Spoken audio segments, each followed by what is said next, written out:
This is Resident Evil 3 Remake running natively on an iPhone 16 Pro, and in a few seconds I will put it up against the Snapdragon 8 Elite, which will also be running Resident Evil 3, but with an emulator.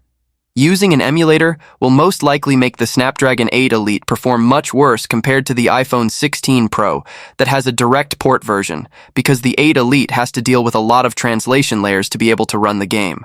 But will this advantage be enough to make the iPhone 16 Pro the clear winner in this test? Let's find out. Alright, here we are. Quick note.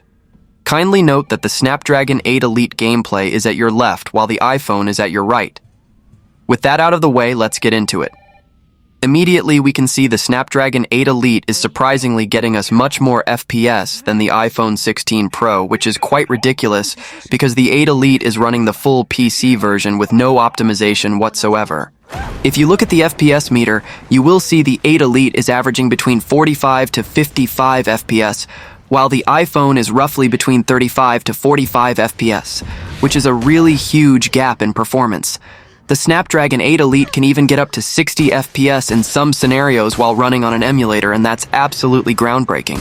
But if you look closely, you can see the iPhone 16 Pro is giving us a much better graphics and resolution, which might just be the secret behind the Snapdragon 8 Elite impressive performance.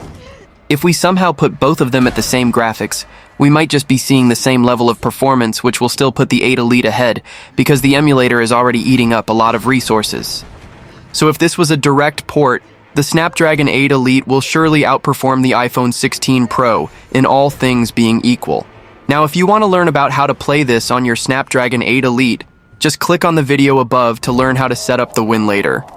Now, like and subscribe to the channel if you enjoyed this video, and I will see you all on the next one. Cheers.